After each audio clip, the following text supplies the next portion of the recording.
Approaching the end of the classification phase, and the Lady Eagles, who lost the other day to ATNEO, while Army also wants to get back on more winning, get entangled here in our featured game in the Shakey's Valley. Glad to be back with Mosi Ravena.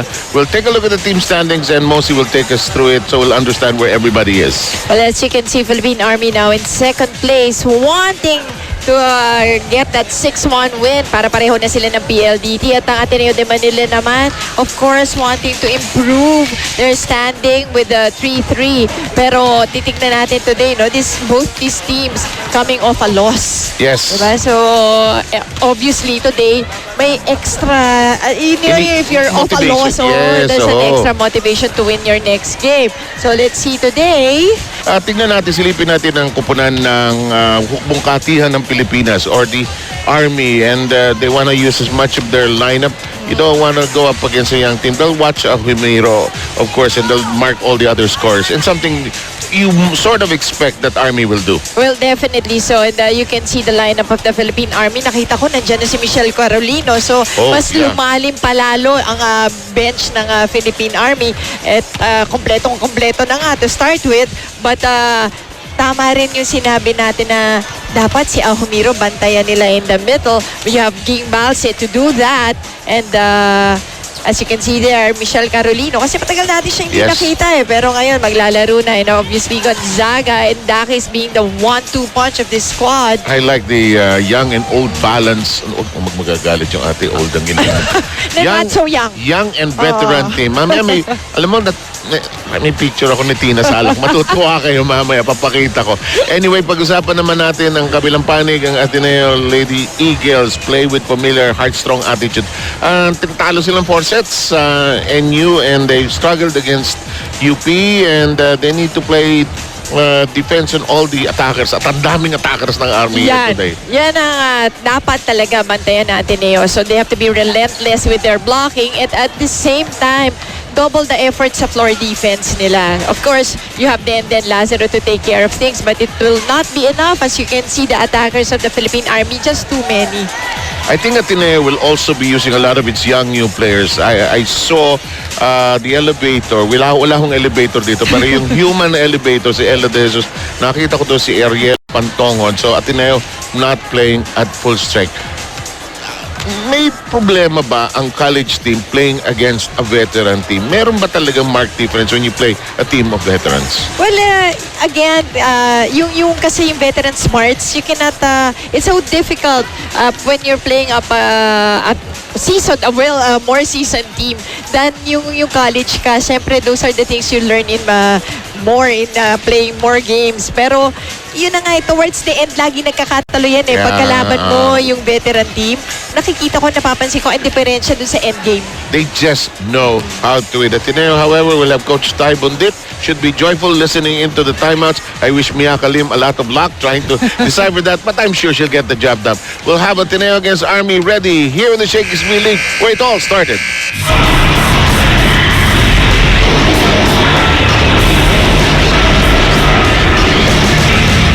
Our officials for this match. First referee, Mr. Philip Sison, international referee.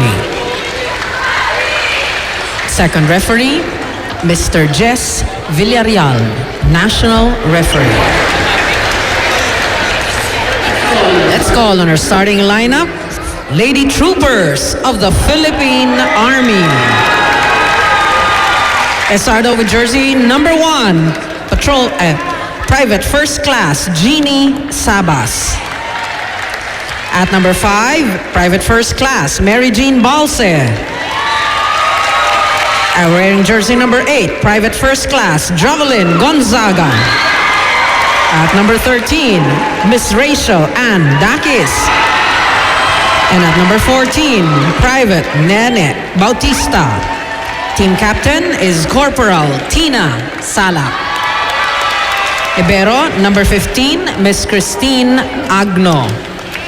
And celebrating his birthday tomorrow is our head coach, Sergeant Rico De Guzman. Calling on our Lady Eagles of the Ateneo de Manila University. Let's start with our team captain, jersey number 2, Eliza Valdez. Wearing jersey number 3, Michelle Catherine Morente. At number 12, Julia Melissa Morado. Wearing jersey number 14, Bea De Leon. At number 16, Rongo My Papa Amy Ahomiro. And at number 18, Casarandra Miren Hekeliana. Libero number 13, Denise Michelle Lazaro. Head coach, Mr. Anosorn Bondit.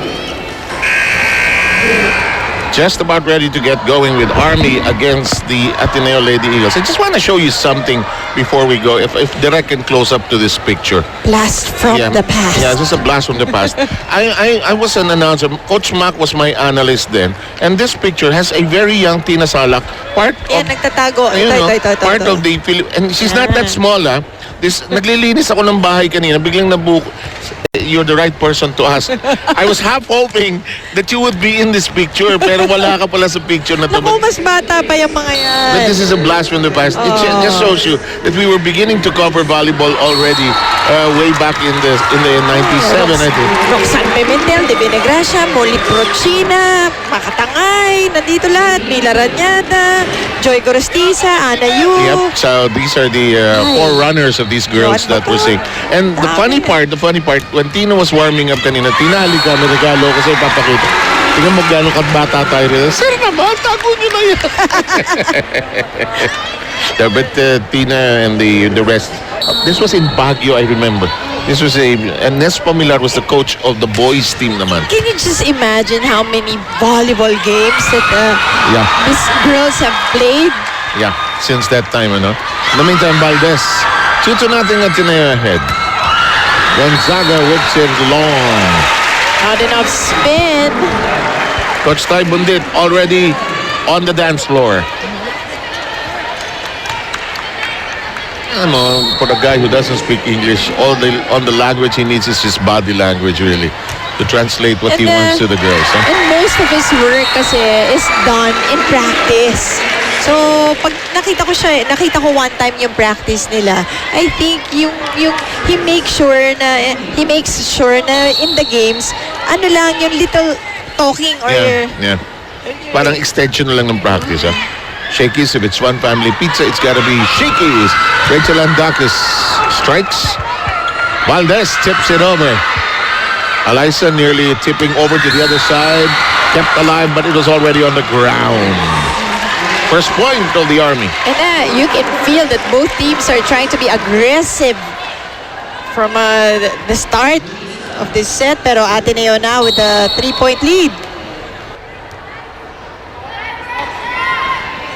Jeannie Sabas, who was our best player just a week ago in one of the games. Valdez striking hard. Woo! Eliza Valdez starting it early here. Look at this. Liza Valdez, look at the wind-up. Di ba yung forma ng C? Yun ang yung pagbaliktad na C. Tapos... Yes, indeed. Axel, fear ko lagi mapupunit yung Axel official outfit ni Eliza Valdez. matibay si Axel. Nasa maximum stretch kasi ni Eliza. No? 6-1. Ateneo ahead. And Army being struck here by a blue lightning bolt. Ano picture perfect. Yes, indeed. Sa panahon ng tagulan, iwasan ng dengue, lion, tiger, katulang gamitin, probably Philippine-made. Salak. Oh, and Rachel Ladak is using that off the block point, getting that off the block point. There was a rumor circulating around in the Coliseum that it was her birthday. It's not. No, actually, ang may birthday si Coach Rico de Guzman tomorrow. Okay, pero si Rachel is a December 13. Ako, alam na ng buong mundo. Ay, sorry. Okay lang yan. Oh, send in the cakes. Actually, no? Balse. Corrente. Oh, Gonzaga on the second hit. Ledesma. Good job by Dede Lazaro.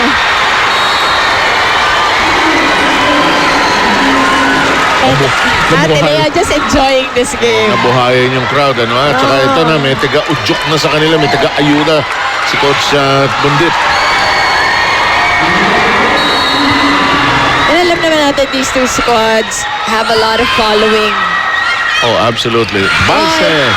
That was a low set coming from Tina Salak. And Ateneo hits it to go to for all the news, sports, and campus sports. Of course, you'll get news about the Shakey's B-League there. Let's go now to Miyaka for this first salvo.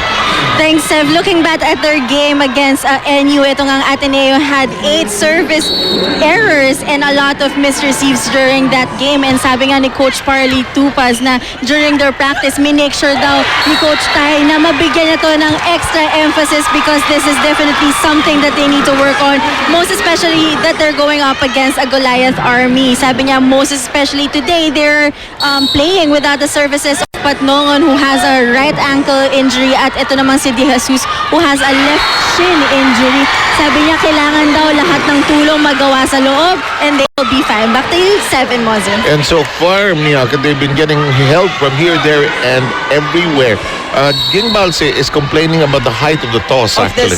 Of this set of Tina Salak and the previous play, ace naman ang nakuha ng Ateneo. Coach Tai saying na it was outside and Bautista getting that cross-court point. Teka, pagsasabihan ko si Coach, wala sa posisyon yung kamay niya para itaas yung bola. Oo nga. Wrong hand position. Saka bakit siya umiilag? Oo. Pwede yun. Kasi alam niya for out eh. 11-3. And ang work ni Coach Tai Bundit is with the development program of Thailand, actually, with the young team. people. Yes. Boy, I was in Thailand earlier in the year as we remind you about Mikasa being our official ball here in the B-League. Their volleyball players are on billboards.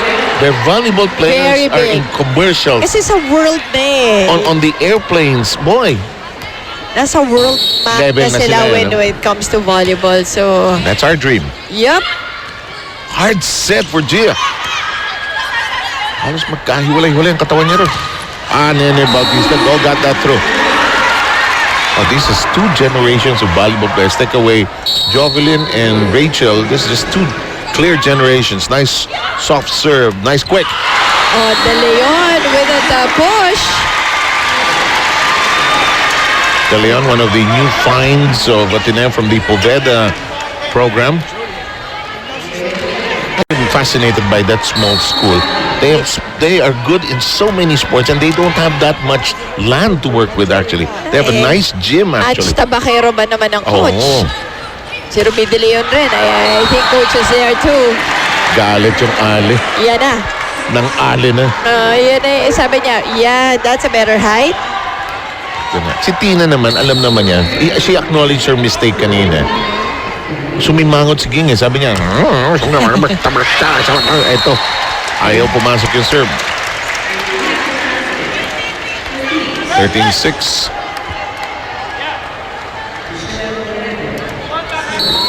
Morente will be serving. Mitch Morente. People like to see her play dahil yung reaction niya when she gets a point. Pero that time, it was an error. It's todo buhos ng expression eh. Oo. Morente gets to good it. take, good receive. This is what we were talking about in the pregame, that quick hit of Amy Ahomiro. When Amy is on the ball, she's hard to stop. And when she gets into that middle position, she's perfect there. Sa panahon ng tagulan, iwasan ng dengue. Lion, Tiger, Katol ang gamitin. Proudly, Philippine made. Si Amy na dumaan sa atin, sabi, ang cute mo daw eh, no? Maligo lang ako. May kailangan yan. Ng grades. Great. In the meantime, ang hirap nun. Oh! Rachel No, they won't give it to Dakis. Yup, asking for a check. Wala raw. Dakis, of course, played for the Lady Eagles in the first conference last year. Didn't have a winning season with them, however, because NU won that tournament. Coach Tai Bundit along the sideline. His team ahead 15-7, but they waste the serve. That's right. Gekiliana. That's the parang back-to-back errors on the serve. I think so. Gekiliana of Bacolod. Tina Salak looking at the bench, getting some instructions.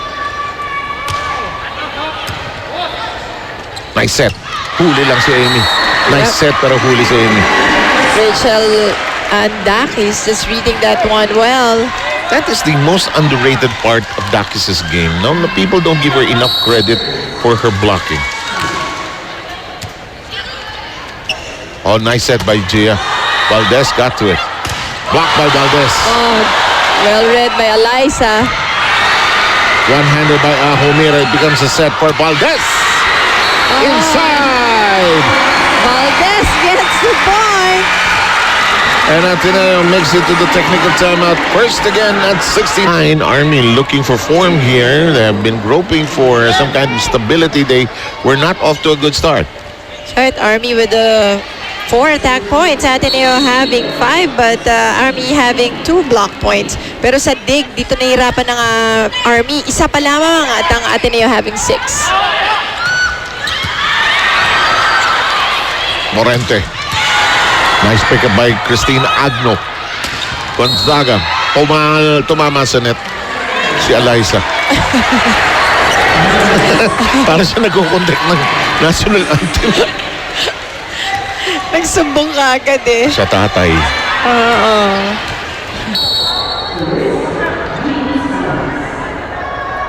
Yan yung mahirap pagka kalaban mo ang Ateneo and they're playing like this. Parang just enjoying the game. That's hard. That's hard. They're a hard opponent where they're in the groove. We used to say that when we see UST play dati, nung sila Yeah. Ach Tabacero, remember? Sila Venus Bernal? And they had that, kahit mali nila, pinagtatawanan nila. Yun, That's scary. Simply because they had that swagger, that black and gold swagger. 16-11 is the count here. G. Sabas will be serving. Jeannie Sabas from way back there. Morente. Gia with a quick. De Leon working with her. Denise De Leon. Denise Lazaro. Check and fly by Morado. Valdez. Sabi ni, then tas mo. But this is out of reach. Hindi nawawala yun because he wants to for his spikers to adjust to the blockers on the other side. Yes, indeed. He wants the defense to be strong. And then Lazaro gets Free to it. ball. Salak with a good set. Dakis with the open hit. Valdez. Salak. Maalog ang net. It will be a point for the Army. Sayang naman yun, violation on the side of Ateneo because they were able to take care of defense kahit na ang lakas ng palo ni Dakis at ni Jovelyn Gonzaga. Close first set, 13-16. Jeannie Sabas long. Too much muscle. Nakakatawa yung mga veterans na they just know that a bad serve part of the game. Wala na yun. Forgive and forget. This is a game of short memories. Dapat talaga because of that rally point system, hindi pwedeng naglinger. Morado serve in play. Nicely done. Dakis in a combination play. And it was really close to the net. Alam naman natin si Rach, hindi niya masyado yung gusto. Fun family pizza, it's gotta be Shakey's. Oh, poor reception there. At least then and Gia Morado tracked it down kasi pwede pa eh. Yes, pwede pa as long as you pass on the green side, yung wag sa court na kalaban. Ano yun? Illegal entry yun. Nangangapit bahay ka na nun. Morentes digging nicely here. Fires. Oh, and Morente gets it off the block. Her digging today is steady. Andun yung stability ng kamay niya. In the meantime, Eliza Valdez.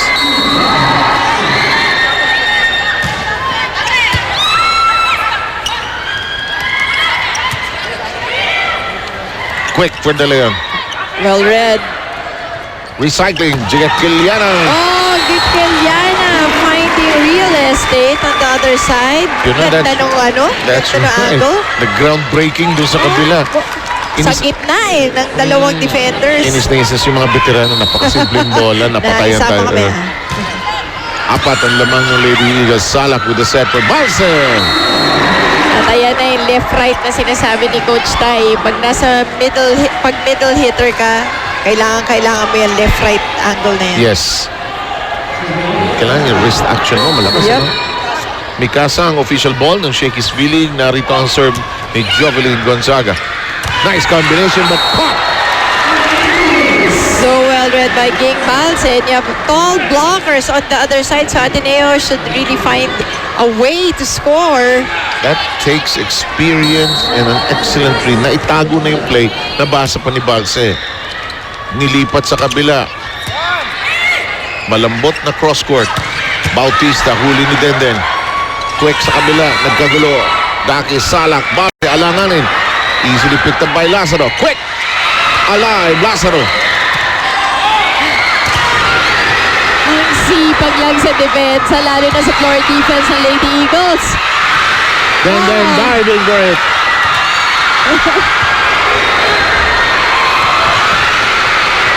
This may take a while.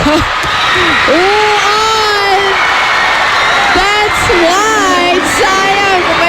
That was a beautiful Exchange. series. Yeah. Great volleyball. And that's why people love Denden. But not that time. That's a over-received by Denden. And a nice piece of sportsmanship on the part by Tina Salak. Aska. Hindi bagay sa mga setter kagaya natin na. Diliman got it. Bea De Leon. That was a nice feeling right there. But Bea De Leon throwing that serve. In the meantime, it is 20 apiece. In the meantime, Balse's serve. This is an exciting first. I normally don't say exciting, but it is. Very. Yes, indeed. Salak. And Ladies, I am Tina Salak. correct. I was the lady in the picture of Seb Sarmenta kanina. Before you're Jem Ferrer. Hindi pa kayo And now you're Julia Yeah. Corrado. Hindi pa kayo Tas- pinapanganak. Oo.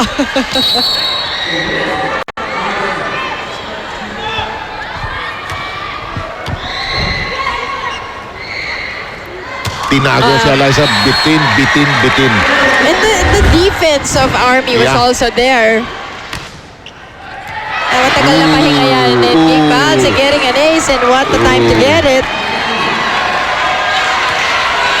Coming off an Ateneo timeout, and that is great offense coming from Balse. And it landed right beside Denden Lazaro. Yes. Malakas. Goes long this time. But this is not yet over. 23-21. Balse, the grizzled senior veteran. I will not hesitate to say it. Season 1, nandito na yan. Proud naman talaga siya that she's still here. I think those who were there in the early years are proud that this is just gone to become bigger than all of us combined. In the meantime, Right. Gonzaga skidding. Fritz Gaston has daughters? Yes. My God, the Lord is kind. It's out, out. And it's wide for Morente. Bautista serving for the set. Here's another grizzled veteran. Morente. Gia. Kekiliana long. This first set is over. They're asking for a check. No go. I don't think so. No, indeed. 25-22.